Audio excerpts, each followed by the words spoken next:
My mother raised me to fear all men. She once called the police on my boyfriend, accusing him of kidnapping me on a date. When I got engaged, she faked a heart attack, created fake ex-girlfriend profiles online, and even showed up at my bridal shower wearing a wedding dress. That was the moment I decided to give her the ultimate reality check. Growing up, my mom drilled one thing into my head. Romance was a scam only weak women fell for. Anytime I mentioned a boy from school, she would lock me in my room for hours, lecturing me about how pregnancy and poverty were my inevitable future if I ever gave in. I was 16 when I asked to go to the school dance.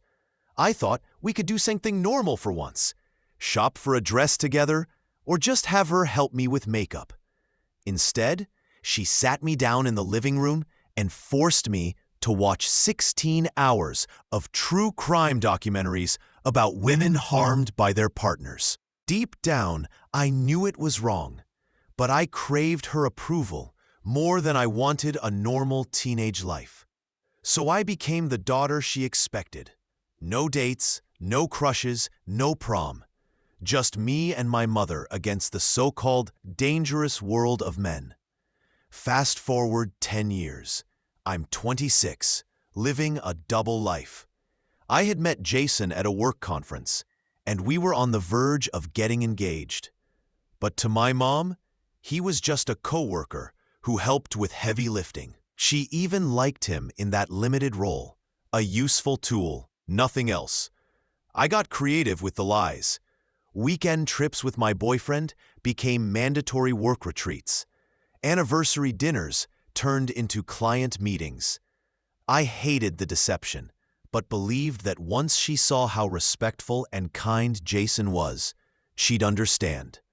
That illusion collapsed last month. She made a surprise visit to my apartment and saw us through the window, Jason's arm around my waist as we cooked dinner. Seconds later, I heard pounding at my door. "Open up!" I know what's going on in there. When I opened the door, her face was red with rage. "You disgusting girl, letting this predator touch you. How long has this been happening?" Jason stepped forward calmly.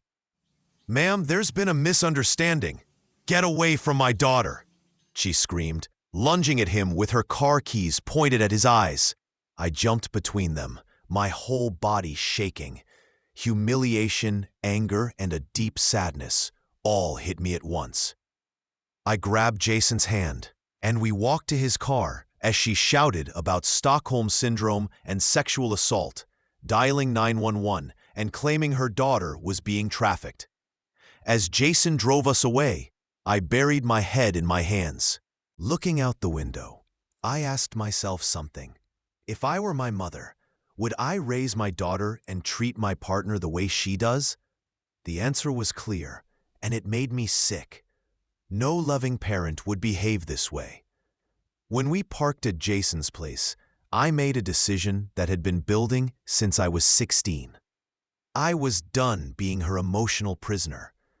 We drove back to my apartment, where she was still waiting, sitting on the doorstep with mascara streaming down her face. "Baby, thank God you escaped.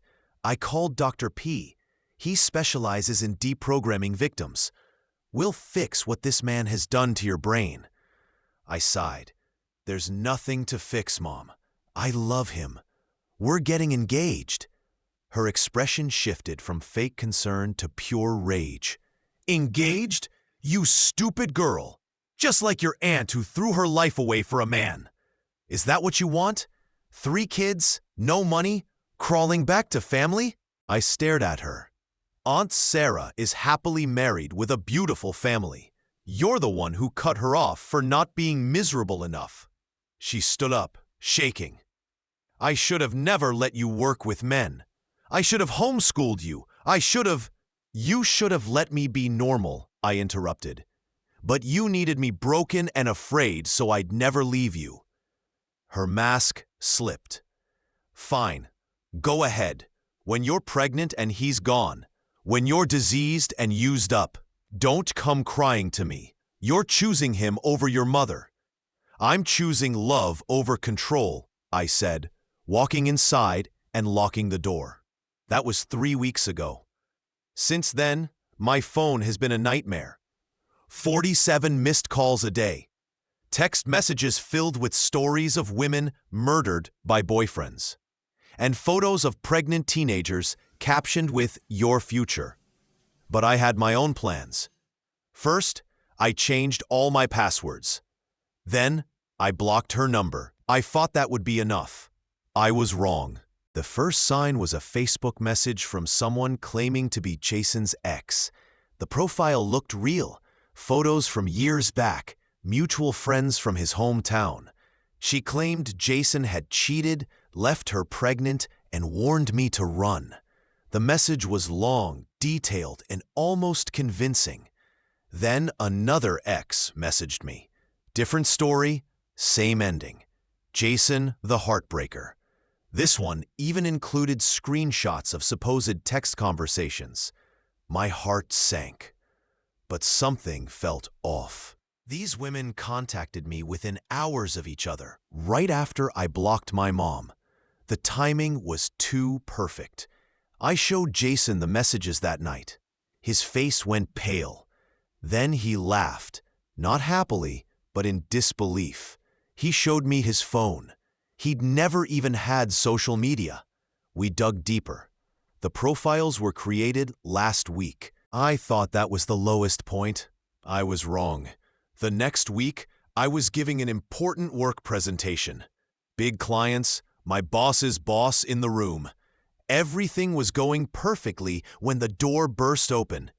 My mother stood there crying, announcing I was having a mental breakdown and needed immediate psychiatric help. She even waved papers in her hand as proof. Security escorted her out, but the damage was done. My boss pulled me aside and told me to get my personal life under control. HR wrote me up for the disruption. Coworkers whispered behind my back. That night, I went home defeated. Jason held me while I cried, but I could see the worry in his eyes. How much more could we handle? Things kept getting worse. My landlord, Mrs. Whitman, began doing wellness checks, knocking at random times, looking concerned, peering into my apartment for signs of trouble. She said my mother had told her everything, that I was in an abusive relationship and too scared to ask for help. I tried to explain, but Mrs. Whitman only patted my hand. Abuse victims often protect their abusers, she said gently. She'd been briefed on what to watch for. My own home no longer felt safe. Then came the final blow. I noticed small deposits in my bank account. $50 here, $100 there. The memo lines read, "For my baby's escape fund," or "When you're ready to leave him." They went back weeks, a careful pattern designed to look like secret savings. My mother was building a paper trail to support her story. If anyone investigated, it would look like I was planning to flee. The calculated cruelty took my breath away. I called my bank immediately, hands shaking. The representative was sympathetic but unhelpful. They couldn't stop the deposits without the sender's information. The money kept coming. Each transaction another piece of evidence for her narrative. I stared at my account balance, watching it grow with funds I never asked for. Every deposit felt like another chain she was trying to wrap around me. Jason. We finally stood up to my mother's manipulation. Jason suggested we speak with his mother, Linda, about everything.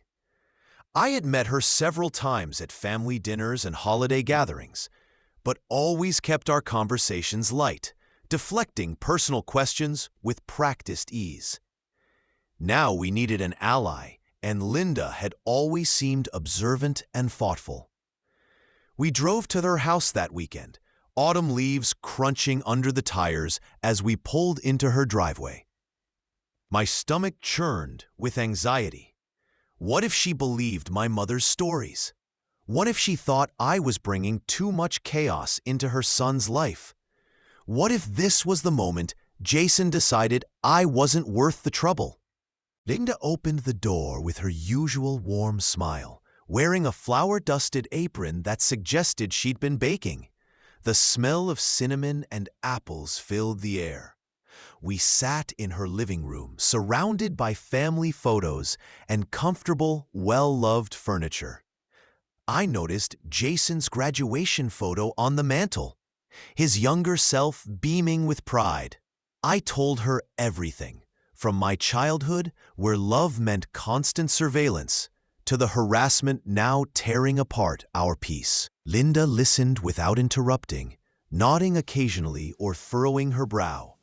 Her concern deepened when I described the wellness checks and the unexplained money deposits.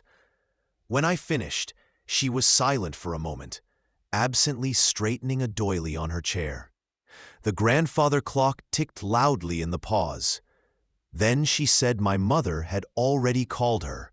My heart sank. Linda explained that my mother had been emotional on the phone, claiming Jason was controlling and isolating a mentally fragile woman.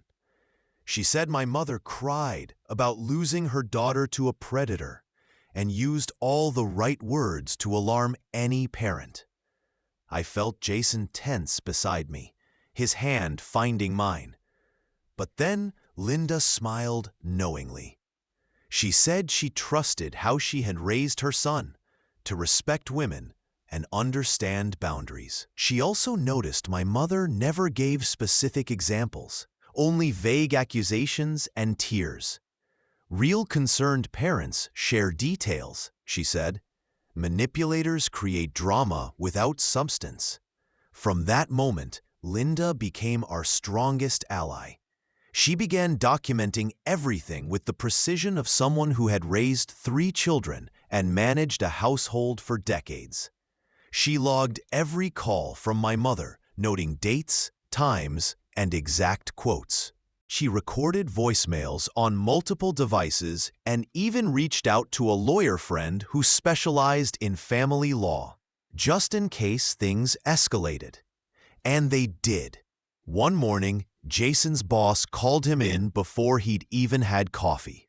Someone had phoned in a threat to their security line, saying if Jason didn't send his girlfriend home sick that day, there would be violence. The voice was disguised, but the message was clear. Security posted guards at every entrance. Jason's job, the one he'd worked so hard for, was suddenly at risk. HR started investigating, pulling his personnel file and questioning coworkers. He was almost arrested on the spot. We spent hours at his office, proving he had been in another city for a client meeting when the call was made. Jason showed receipts and meeting notes again and again. Finally, security footage from the client's building cleared him. He had been 3 hours away at the time, but the stress was wearing us down. Jason started double-checking locks before bed and inspecting his car with a flashlight before driving. My mother's harassment was seeping into every part of our lives, making us anxious and exhausted. I soon learned she had been attending my apartment building's community meetings. A concerned neighbor told me my mother had been spreading rumors of domestic violence from my unit, claiming she feared for my life after hearing screams and crying. Several residents had even signed a petition to have me evicted for disturbing the peace and creating an unsafe environment. At the next meeting, I stood in front of 40 neighbors, explaining that my mother was lying, that there was no violence, only a woman who saw independence as betrayal. Some believed me and nodded sympathetically. Others whispered, still suspicious. My reputation in the building was quietly unraveling. By Thanksgiving, Jason and I were desperate for a normal day. We planned a quiet dinner at his apartment, just the 2 of us. We cooked turkey, watched football, and laughed at the commercials. For a few hours, Things felt okay. Then the doorbell rang. My mother stood there with a man I hadn't seen in 15 years, my father. He had left us when I was 11, taking nothing but his clothes, never explaining why. Now he stood beside her in an ill-fitting suit, looking older, with her arm linked through his, as if they were a couple again. She announced dramatically that she forgave him for leaving and praised him for protecting his new family from predators. Unlike me, each word was calculated to hurt. It was clear she had tracked him down for this moment, using my father as another weapon. He looked uncomfortable, glancing at the door like he wanted to leave. He mumbled something about just wanting to see me and make sure I was okay. But his hunched shoulders told me the truth. She had manipulated him too, probably with the same lies about Jason. I told them both to leave, my voice steadier than I felt. I closed the door as my mother protested through the wood. Seeing him again and realizing he had been used as a pawn broke something in me. I cried for hours that night, grieving the father I had now lost twice. Jason held me quietly, his anger simmering beneath his gentle touch. The next morning, I woke up with swollen eyes but a new clarity. This wasn't about my safety. It had never been. It was about control, about punishing me for loving someone else. She would rather destroy me than let me go. That clarity made me stronger. I could see the patterns stretching back through my entire life. Jason and I decided to announce our engagement publicly. No more hiding. No more letting her control the narrative. We posted on social media with a photo of the ring Jason had been carrying for months. We told our friends at a dinner party, watching their faces light up with genuine joy. We began planning openly, subscribing to bridal magazines and creating Pinterest boards. If she wanted a war, we would stop playing defense. Within hours, she faked a heart attack and posted on Facebook that the stress of my choices was literally killing her. She tagged mutual acquaintances, distant relatives, and even some of my old high school friends. Her post drew dozens of concerned comments. People reached out, asking if I knew my mother was in the hospital. Some even scolded me for putting her through such stress. I called the hospital she claimed to be at. No patient by her name. I called 3 more. Same answer. She was lying again, creating drama for sympathy, making herself the victim of my engagement. Once you saw the pattern, it was obvious. Every joy in my life had to become her tragedy. We began visiting wedding venues, determined to make it real. But the first 3 venues canceled our appointments within hours, claiming scheduling issues. At the 4th, the manager pulled me aside after our tour. She said someone had called, claiming the wedding was off and warning the venue they were being scammed. The caller cried about her daughter being conned. My mother was sabotaging our wedding planning, tracking our venue searches through fake accounts. We started using aliases for appointments, creating separate email addresses, and using Jason's work address for deliveries. It felt absurd, like criminals planning our own wedding, but necessary. Then came the insurance incident. I got a call from my health insurance company, saying someone was trying to add me back as a dependent on their plan. The paperwork claimed I was mentally incompetent and needed a guardian. The forms bore my mother's signature and included what appeared to be forged medical documents. I had to prove my own competence to keep my insurance. I sent pay stubs, positive work evaluations, and a letter from my boss on company letterhead. The insurer eventually dropped the case, but the message was clear. She would use any system she could to control me. Then Jason's former coworker, Melissa, reached out with something shocking. She had been at a coffee shop downtown when my mother approached her, offering $5,000 in cash to seduce Jason and create evidence of infidelity. Melissa recorded the entire conversation, capturing my mother's voice offering money and describing Jason's supposed weaknesses. Melissa said she pretended to consider the offer just to get proof, then immediately warned us. She also noted that my mother had clearly been following her and knew her routine. Now we had real evidence of her manipulation, something beyond he said, she said. But what could we do with it? Going to the police felt extreme. We just wanted her to stop. My therapist, Dr. Stevens, became crucial during this time. I had started seeing her years earlier for general anxiety, never telling my mother. Dr. Stevens documented every incident as I brought it to our sessions. She said my mother's behavior was pathological, classic narcissistic control mixed with delusional thinking. The escalation worried he. She helped me see the cycles. How my mother created crises to pull focus whenever I reached a milestone. How she projected her fears onto me. How she would rather destroy than release control. The sessions were painful, but necessary. I was finally understanding the depth of dysfunction I'd grown up in. The way love had been weaponized my entire life. Then my mother filed for power of attorney over me. Legal documents arrived on a Thursday, claiming I was mentally ill and being manipulated by a predator.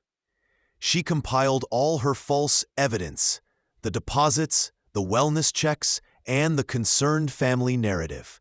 Into a compelling story, Dr. Stevens wrote a formal evaluation for the court, testifying that I was completely sound and that the concerning behavior came from my mother, not me. She provided session notes spanning years. The filing was rejected, but the audacity shocked me. She had tried to take away my autonomy through the legal system. One day we came home to find our apartment door unlocked. My heart raced as we stepped inside. Nothing was stolen, but every photo of Jason and me was gone from the walls, shelves, and fridge, replaced with old mother-daughter photos, some I had never seen. Pictures of us at parks, museums, birthdays, all from before I dared to grow up. A note on the coffee table in her handwriting said she was reclaiming her baby, that these were the only photos that mattered. She had been in our home, touched our things, and violated our space. We changed the locks that night and installed a security system the next day. She escalated to Jason's workplace next. His boss began receiving emails with fake screenshots, violent threats supposedly from Jason. They looked disturbingly real, but were traced back to her computer. The forensic evidence was undeniable. The evidence was piling up, her harassment documented from multiple angles, but she kept going, each scheme more desperate than the last, each failure making her more frantic. The intervals between incidents grew shorter. My bridal shower was meant to be small, just Linda and a few work friends at a quiet tea room. A normal celebration. We had kept the location secret, only telling people the morning of. Yet she found out by bribing a mutual acquaintance at the tea room. She showed up wearing an actual white wedding dress, complete with veil and train, announcing that she deserved to wear white because she had stayed pure for her daughter and resisted men's corruption. Guests stared in shock. Linda had to physically block her from entering, while someone called security. They escorted her out as she clutched the doorframe, screaming that she was the only one who truly loved me, and everyone else was fake. The final confrontation and a new beginning. Even as she was taken away, she knew exactly which wounds to hit, every insecurity, every fear. Her words were still strategic, designed for maximum impact. That moment was the breaking point. Linda and her lawyer friend Roger had been preparing for months. We had recordings, written evidence, and witness statements from neighbors, co-workers, and venue staff. Multiple sources confirmed the harassment. It was time to move from defense to legal action. The restraining order paperwork was thick, each page filled with dates, reports, and statements. Every threat was documented and supported by witnesses. Roger said it was one of the strongest cases he'd ever handled. The pattern of escalation was undeniable, and any reasonable judge would see the danger clearly. The hearing was scheduled for the following week. I spent days organizing the evidence into a binder that looked like a phone book. Police reports, text messages, testimonies from Linda and Melissa, even the recording of her bribery attempt. My hands trembled as I assembled everything. It was finally happening. On the morning of the hearing, I was so anxious I threw up twice.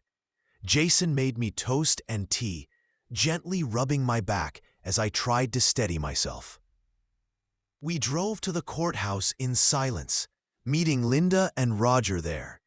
Roger, calm and confident, assured us we had everything we needed. My mother appeared without a lawyer, wearing a black dress as if she were attending a funeral. She kept trying to meet my eyes across the room, but I refused to look up. Roger presented our case step by step, each incident reinforcing the last. The judge's concern deepened as the evidence unfolded. When it was her turn to speak, she cried about losing her daughter and claimed she only wanted to protect me from a mistake. The judge interrupted, asking if she denied filing false reports, breaking into my apartment, or trying to bribe someone to trap Jason. She couldn't deny any of it. The evidence was conclusive. The restraining order was granted immediately.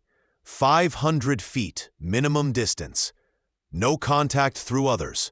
No appearances at my home or workplace. It would remain active for 2 years, with possible extension. She screamed that I'd regret it, insisting I was betraying her, but security escorted her out as she shouted about her maternal rights. I felt numb. It was over, but it didn't feel like victory, just exhaustion. No one imagines a mother-daughter bond ending with a court order. We returned to wedding planning with new caution, changed venues again, used passwords for every vendor. When we explained, the florist shared her own story of a controlling mother-in-law and reassured us that we were right to be careful. 3 weeks before the wedding, Linda called. My mother had shown up at her house at midnight, pounding on the door, demanding to talk mother to mother. Linda immediately called the police. They arrested her for violating the restraining order. She had been holding a box of my baby photos, claiming she needed to show Linda who I really was.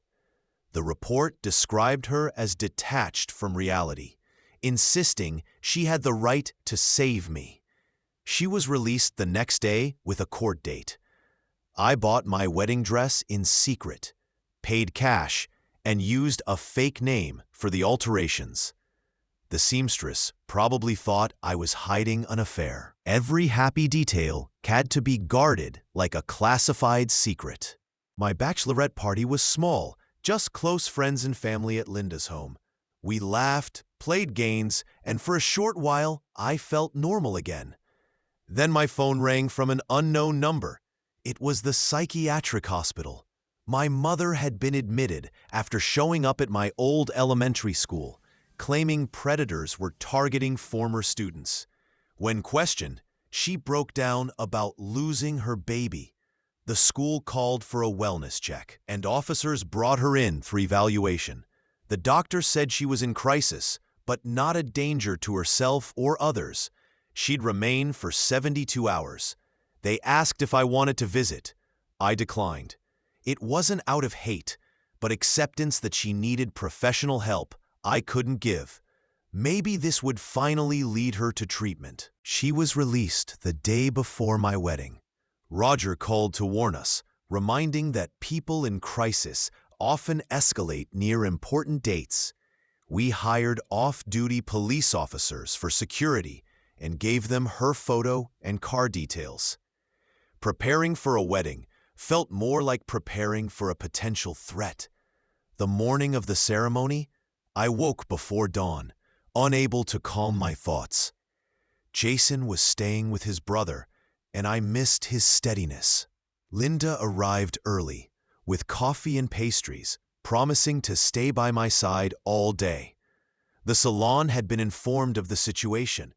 They locked the doors and only allowed approved guests. When police arrived, responding to another false claim that a woman was being held hostage, the salon owner calmly showed them our security plan. Another false report, quickly dismissed. I cried, not from sadness, but frustration that even on my wedding day, she couldn't let go. My bridesmaids comforted me, made me laugh, and reminded me that in a few hours, I'd be marrying the man I loved. We entered the venue through the back, security stationed everywhere. Roger had copies of all legal documents ready. Even the photographer understood the need for vigilance. Guests were checked in carefully. My cousin texted updates.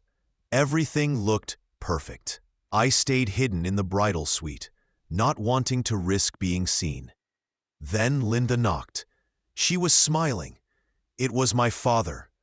He looked older, regretful, but sincere. He apologized for Thanksgiving, admitted he had been manipulated, and asked if he could walk me down the aisle. I said yes, not for him, but for the younger version of me who had once blamed herself for his absence. 20 minutes before the ceremony, security radioed she had arrived. Same white dress from the bridal shower, same delusion. She was stopped before entering, shown the restraining order, and told to leave. She began yelling about saving me, accusing everyone of manipulation, and then spotted Dr. Stevens. She shouted that the therapist was a fraud and had been paid off. Dr. Stevens ignored her, walking calmly past. Police arrived quickly, already familiar with the situation. She was arrested again for violating the order. As they read her rights, she shouted that I would regret it, that I was dead to her. Guests pretended not to hear, but everyone did. The string quartet played softly as she was escorted away. The contrast was surreal, beautiful music against chaos outside. The photographer later told me she accidentally captured the arrest. I asked her to delete it. Some things don't need remembering. My father asked quietly if I still wanted him to walk me down the aisle. I said yes. I needed to prove to myself that family could also mean support. The ceremony was perfect, peaceful. For 30 minutes, it was just us, Jason and me, promising our future together. Linda cried. My coworkers smiled. My father looked proud. During the reception, Roger told me new charges would be added for the violation. With prior arrests and the psychiatric hold, she faced possible jail time. He asked if I wanted to submit a victim impact statement. I said I'd think about it. We danced until midnight, surrounded by laughter and speeches about love. No one mentioned the arrest. We just enjoyed the normalcy. For our honeymoon, we flew to Hawaii. No phones, no social media, No one knew where we were except Linda. For 2 weeks, we had real peace. Writing tea. When we returned, there were 17 voicemail attempts from the county jail. Collect calls. I deleted them all. I wasn't ready to hear her voice again. Writing the victim impact statement was harder than expected.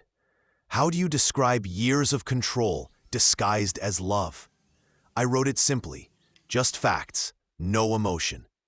She represented herself in court again, arguing that she was being punished for caring too much. The judge disagreed. She was sentenced to 6 months in county jail and 2 years probation with mandatory therapy.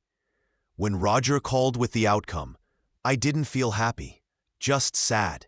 Sad for what she'd become. But beneath that sadness was freedom. Real, lasting freedom. 6 months passed quickly. Jason and I built our life together.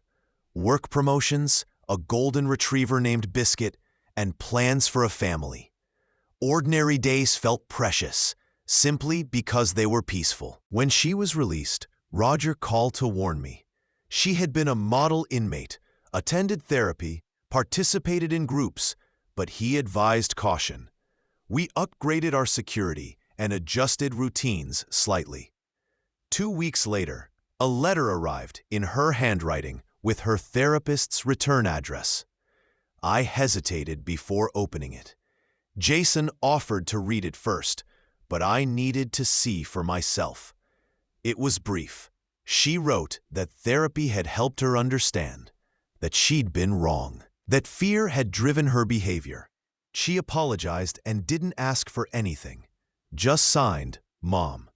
I read it several times, expecting manipulation, but there was none. I didn't respond right away. Jason said whatever I chose, he'd support me. After a month, I sent one short reply through her therapist. When you can be happy for my happiness, we can talk. 3 years passed quietly. No contact, no interference. I had a son, named after Jason's grandfather. We lived openly, without fear. Then her therapist reached out, said she'd made real progress and wanted to meet in a public place. I thought for weeks before agreeing. We met in a park. She looked older, but calmer. Waited for me to speak first, something she'd never done before. We talked gently, almost like strangers rebuilding trust. She admitted her fears had cost her what she loved most. When she met my son, she cried softly, said he was lucky, and didn't overstep. Just observed. Now, we meet once a month, always in public, always with boundaries. She asks permission before giving gifts and respects limits. It's not perfect, but it's peaceful. A careful balance of healing and restraint.